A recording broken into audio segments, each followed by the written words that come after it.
Paz, Senhor, meus irmãos, em Cristo Jesus, estamos hoje na lição número 8, a relevância e importância da doutrina pentecostal para manter a igreja viva. E parabéns a você que se comprometido com a palavra de Deus, estudando, isso mesmo. E você já pode estudar várias vezes, ouvir várias vezes o vídeo, para você assim já estar sabendo mais automaticamente no domingo na EBD, ok? Muito bem, para quem está a primeira vez, meu nome é Ronald, sou professor do Instituto Teológico Metanoem. Estamos há mais de 18 anos ministrando o curso de médio em teologia, bacharel em teologia e vários treinamentos. E se você quiser fazer o curso de teologia, é o nosso convidado, temos aulas de teologia online, ok? Mas vamos aqui na nossa lição, texto áureo, está em Atos 2, versículo 4, que disse: todos foram cheios do Espírito Santo e começaram a falar em outras línguas, conforme o Espírito lhes concedia que falassem. E nós temos a verdade aplicada, onde diz que cada membro do corpo de Cristo necessita buscar sempre ser cheio do Espírito Santo para cumprir a missão que o Senhor nos entregou e um viver que agrada a Deus. 3 objetivos: corrigir os erros doutrinários sobre o batismo no Espírito Santo. Segundo, expor sobre o Pentecostes verdadeiramente bíblico. E terceiro, assegurar a identidade pentecostal da igreja. Bom, nosso texto é em Atos 2, versículo 1 ao 4, por favor, você lê aí, tá? Eu vou aqui já na introdução. Veremos nesta lição alguns aspectos que compõem os fundamentos da teologia pentecostal clássica. A crença na atualidade do batismo com o Espírito Santo, dos dons espirituais, perseverança no caminho da santificação e fervor no serviço cristão, enquanto aguardamos a volta de Jesus Cristo. Muito bem, meus amados. De forma geral, né, esses são os pontos fundamentais, os aspectos fundamentais da teologia pentecostal clássica. Por que se coloca aqui pentecostal clássica? Porque depois da teologia pentecostal clássica, vem a neopentecostal, tá? Que dá ênfase a outros pontos.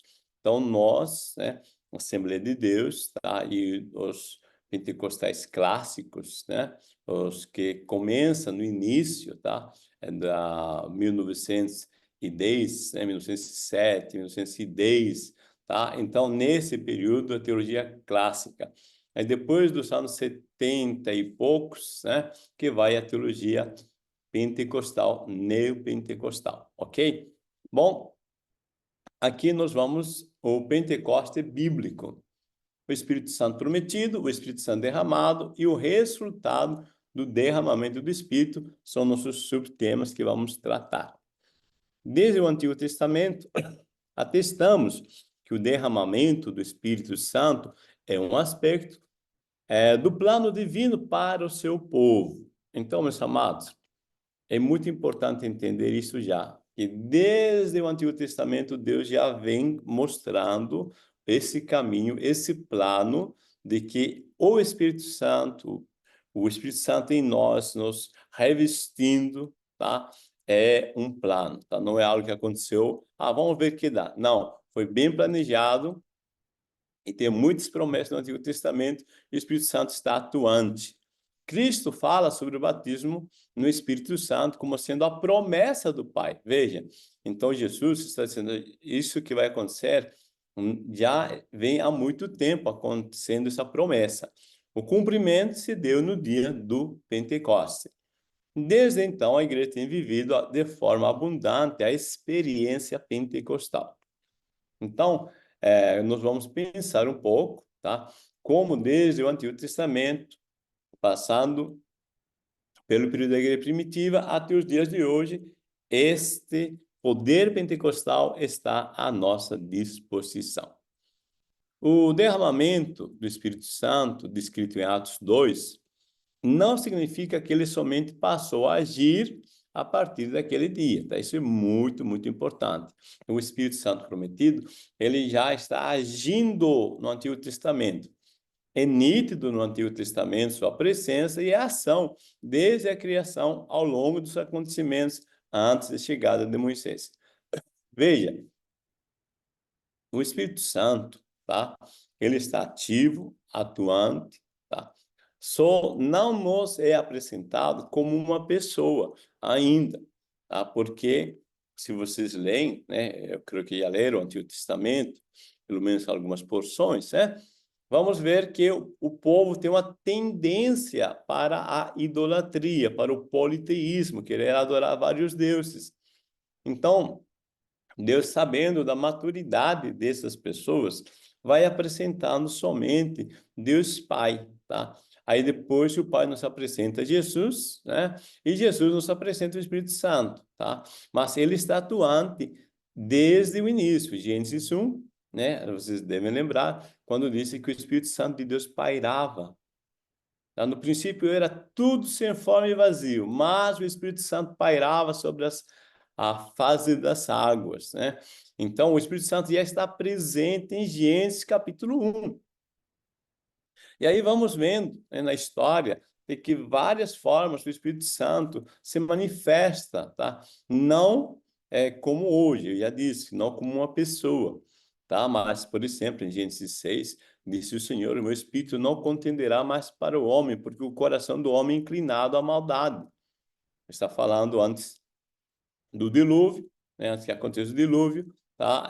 Deus estava, através do Espírito Santo, tentando convencer o homem do seu pecado, da justiça e do juízo, mas o homem estava com o coração endurecido. Já o apóstolo Paulo fala do ministério do Espírito como sendo de maior glória em relação ao passado.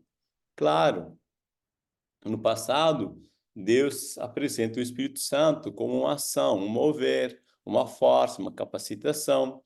Agora, no Novo Testamento, o Espírito Santo é uma pessoa que nos é apresentado, e Jesus nos apresenta o Paracleto, alguém que é da mesma essência dele, uma pessoa. E Jesus disse: ele vai lhes ensinar, ele vai direcionar, né? Tudo que ele sabe acerca de mim vai ensinar a vocês. Então, hoje nós temos a pessoa do Espírito Santo. Por isso, esse ministério do Espírito Santo é maior em glória, tá? Porque nós sabemos agora que o Espírito Santo está em nós, está em volta de nós e está em nós. Ele é Deus e nós podemos contar com ele 24 horas, podemos conversar com ele. O Espírito Santo derramado. O dia histórico do Pentecoste foi o primeiro evento do derramamento do Espírito, também conhecido como a primeira evidência do batismo no Espírito Santo. Então, Atos 2 é a primeira evidência, quando vem o Espírito Santo sobre os irmãos daquele dia e se cumpre, né, as profecias. Então, o cumprimento das profecias e da promessa de Jesus recebida do Pai. Eles falam em variedade de línguas. Vemos em Atos que a igreja inicia com oração, perseverança, unidade e revestimento de poder, pois os discípulos estavam firmados na palavra do Senhor. Então Jesus disse: fica em Jerusalém, vamos ficar em Jerusalém até do alto ser revestido. Se você observar, tá, o evangelista Lucas, que é o autor de o Evangelho de Lucas e Atos, ele cria dois paralelos, tá? Paralelo Lucas aqui e Atos aqui. Você vai perceber que Jesus inicia seu ministério público somente, unicamente após ser revestido do Espírito Santo. A Bíblia diz que o Espírito desceu sobre Jesus. Da mesma forma, a igreja, ela vai começar seu ministério mundial, público, tá? Após o revestimento do Espírito Santo, tá? Então, há um paralelo que Lucas cria e vamos vendo como Deus vai trabalhando em todo esse seu mover pelo Espírito Santo. O resultado do derramamento do Espírito. Quando lemos sobre o resultado, precisamos estar atentos para não determos apenas em falar línguas, em outras línguas. Isso é muito importante aqui, porque tem pessoas que acham que eu sou crente, busco o batismo com o Espírito Santo, falei em línguas estranhas, está tudo certinho, pronto, acabou. Cuidado, tá? O batismo com o Espírito Santo é uma porta que abre, né? É como se fosse um prédio gigante, onde a porta principal seria o batismo com o Espírito Santo, e existe um monte de apartamentos onde são os dons espirituais, tá? E temos muita coisa a mais, tá? Que o fato do Espírito Santo nos batizar, tá? Ele nos dá, como disse aqui, maior dinamismo, ousadia, intrepidez no anúncio da palavra de Deus, edificação espiritual na vida do discípulo de Cristo e maior dedicação à oração e intercessão, poder no combate contra as forças do mal, capacitação para ajudarmos uns aos outros no corpo de Cristo. Então, perceba, meu amado, que tudo isso faz parte quando o Espírito Santo está em nós. Nós somos batizados com o Espírito Santo, somos revestidos, a sua presença fica clara em nós, nós temos uma ousadia, tá? Que sabe só quem foi batizado com o Espírito Santo, tá? É interessante que Paulo, aos Efésios, né, ele faz uma comparação dizendo: não vos encheis de vinho em que há contenda, mas enchei-vos do Espírito Santo, tá? Por que está fazendo essa comparação?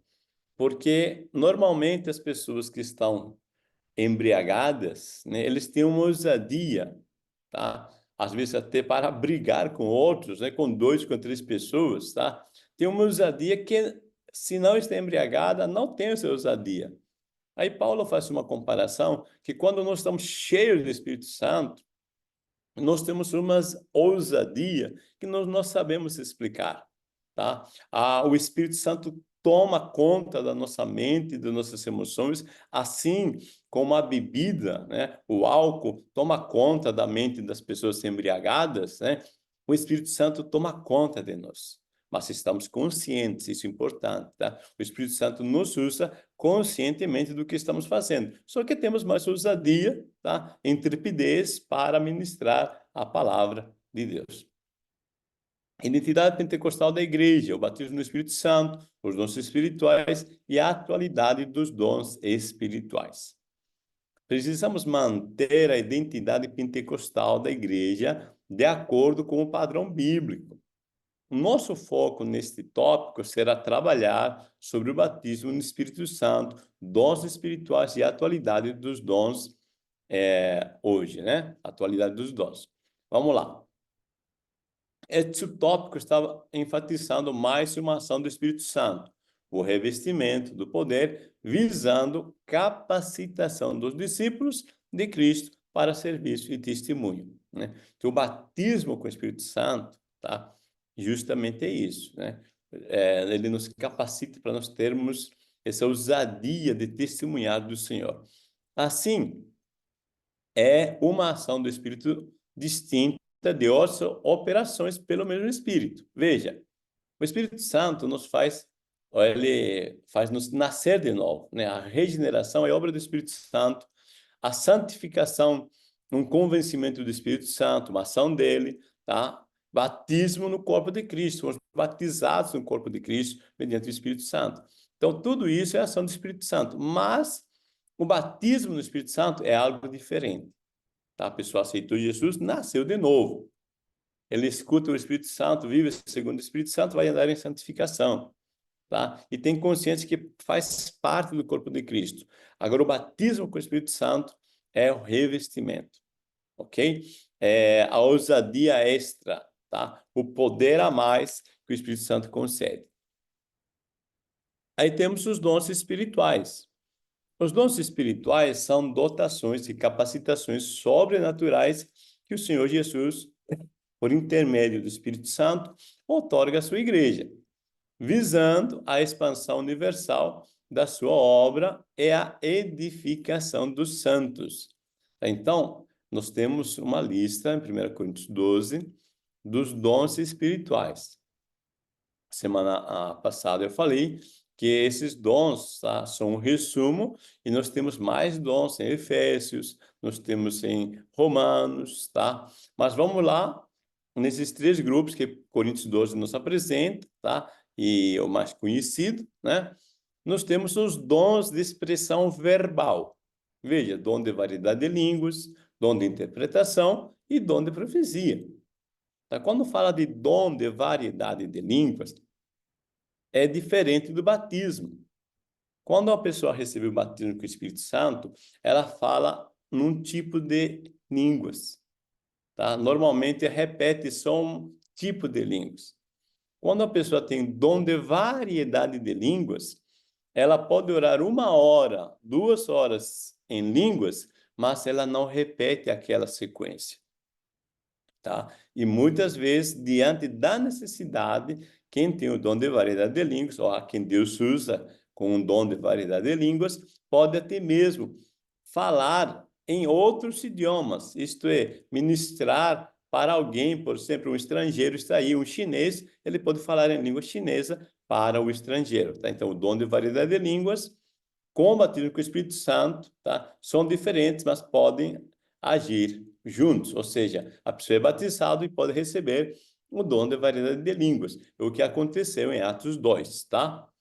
Dom de interpretação de línguas já é quando uma pessoa, inspirada pelo Espírito Santo, entende a mensagem, a ideia da mensagem que está sendo falado por outro irmão. Ela interpreta a língua.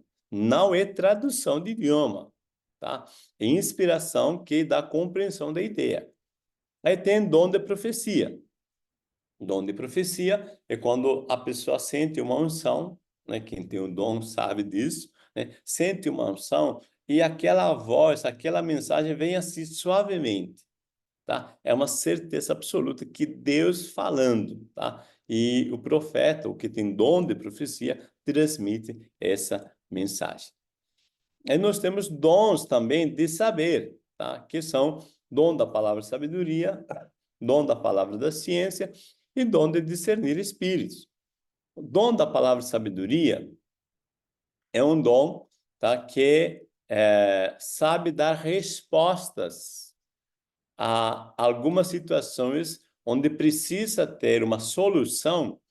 Quem tem o dom da palavra de sabedoria, ele tem uma palavra certa, na hora certa, do tamanho certo, tá? Então, uma palavra que encaixa, que resolve as situações.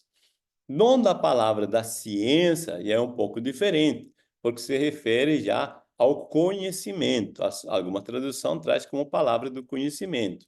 Então, quando Deus nos dá a conhecer, tá? Isso pode ocorrer de duas formas, nos dá a conhecer o texto bíblico, é uma forma, tá? Quando o dom se manifesta, e parece que fica tudo claro no texto bíblico. A gente lê a palavra, isso faz pleno sentido, tá? E é uma facilidade de interpretação e comunicação. Já o dom da palavra de ciência também pode operar quando Deus nos dá a conhecer algum fato que não é conhecido de todo mundo.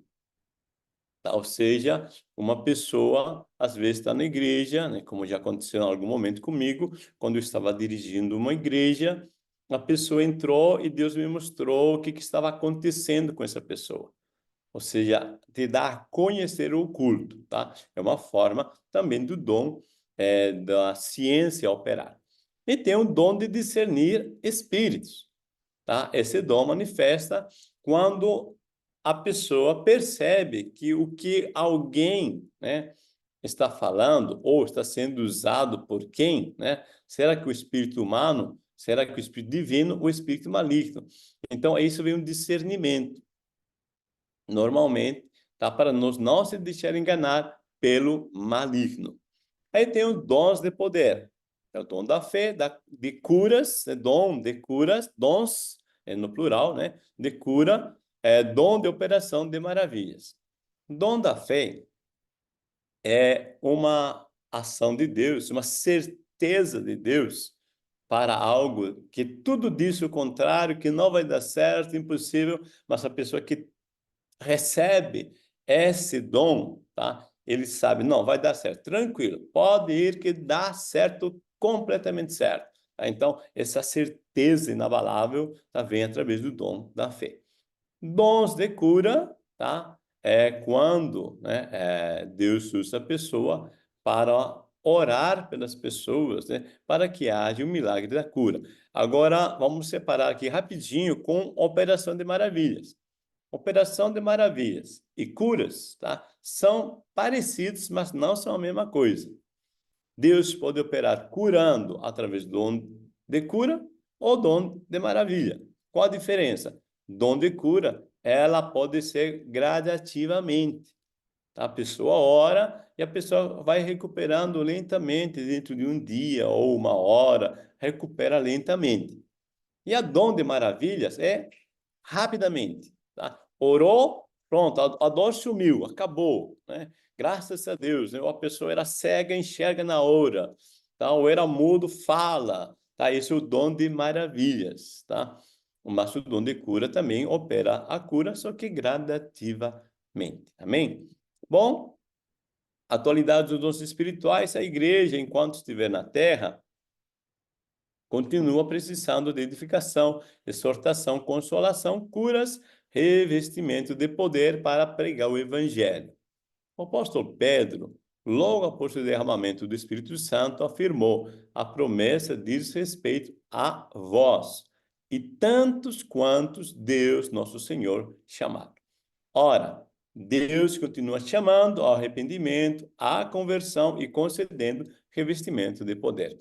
Então, esse versículo importantíssimo de Atos 2:39, porque tem grupos que são chamados cessacionistas, que acham que cessou, parou a ação do Espírito Santo pelos dons, logo após o primeiro século terminado, né, da igreja primitiva, tá?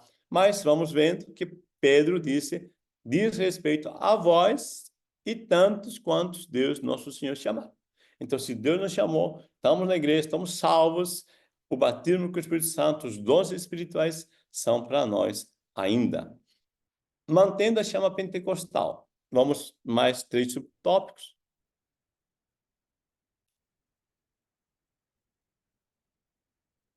Vamos lá?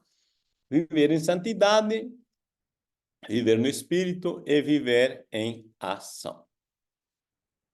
Refletir sobre manter a chama pentecostal é continuamente ocupar nossa mente sobre a relevância de sermos perseverantes no cultivo de diversos aspectos que resultam da ação do Espírito Santo na igreja após o Pentecoste. Bom, veja, Paulo Leros Macalão, né, por ocasião do cinquentenário de fundação do Ministério de Madureira, em 1979, ele afirmou que enquanto o mundo evolui para o pecado, a igreja deve evoluir para a santidade. Tá? A razão para o crescimento da igreja neste século, tá? E então século XX, né? Está na ação do Espírito Santo e na vida de santidade. Não pode haver uma coisa sem a outra. Veja, se você conhece um pouco da história do pentecostalismo, né, você vai lembrar, tá, que na escola bíblica Bethel, lá nos Estados Unidos, um pastor metodista chamado Parham, tá, ele vai estudar, né, se o batismo com o Espírito Santo é para os nossos dias. Tá? Então, na escola de teologia que ele tinha, ele faz pesquisa por um ano. E qual era o ponto forte de Parham, né, e dos metodistas da época? A santidade. Tá? Lembro vocês que John Wesley, né, metodista, ele pregava santidade, santidade, santidade. Então, esse fundo de santidade, qual era o objetivo dessa santidade? Estar presenciando, experimentando mais de Deus, tá? Então, eles oravam, jejuavam, nossa, santidade, vamos ler a Bíblia, santidade, para nós termos mais da presença de Deus. E nessa busca de mais da presença de Deus, é que se encontra que o batismo com o Espírito Santo, com evidência em línguas, é para nossos dias. Então, por isso que um fundamento do movimento pentecostal clássico é a santidade. Porque nosso fundamento foi, nosso início foi assim, santidade que gerou crescimento da igreja. Bom, viver no Espírito. Viver no Espírito é o maior desafio para o crente. A natureza carnal herdada de nossos primeiros pais faz com que busquemos as coisas que não agradam a Deus, né? A palavra de Deus diz que nós naturalmente amamos mais as trevas do que a luz. Então, precisamos viver no Espírito para ter um relacionamento espiritual e perseverante com Deus. Tá? Então, o que acontece? O Espírito Santo em nós, tá? Viver sempre conversando em comunhão com Ele, é uma necessidade, tá? Para manter dominado nos desejos naturais. Portanto, para viver no Espírito, é preciso ter o Espírito Santo dentro de si, ser guiado pelo Espírito, ser cheio do Espírito, tá? Então, aqui nós vemos, tá? Se eu quero ter uma vida, né? Viver, né? Mais em comunhão com Deus, eu preciso me render, tá? A ser guiado pelo Espírito Santo. Tá? O Espírito Santo está em nós, você sabe disso, né? Paulo disse que o Espírito Santo está em nós, tá? Então, eu vou me sujeitar à direção dele. Assim nós vivemos no Espírito. Viver em ação. Fomos libertados pelo Senhor para sermos dele e o servirmos. Mulheres que foram curadas e libertas seguiam a Cristo e o serviam. Paulo disse que os membros da igreja em Tessalônica se converteram a Deus para servir ao Deus vivo e verdadeiro. O serviço a Deus também é demonstrado enquanto servimos os nossos irmãos. Claro, nós falamos um pouco disso lição passada, tá? As nossas lições estão dando uma sequência, né? Se você não assistiu, estude a lição anterior, a veja, está aí no canal, ok? E nós vamos perceber que nós, cristãos, no corpo de Cristo, vivemos para servir esse corpo. Somos membros, né? Cada um é um membro, ou mão direita, mão esquerda, ou cabeça, cada um é um membro, mas todos os membros servem para a edificação do corpo, para servir ao corpo, que é a igreja, os irmãos. Amém? Muito bem, meus amados, Deus vos abençoe. Nós chegamos ao final. Nós falamos sobre corrigir os erros doutrinários, sobre o batismo no Espírito Santo, expor sobre o Pentecostes, verdadeiramente bíblico, e assegurar a identidade pentecostal da igreja. Deus vos abençoe, meus amados irmãos, e desejo para vocês uma boa EBD. Paz do Senhor Jesus.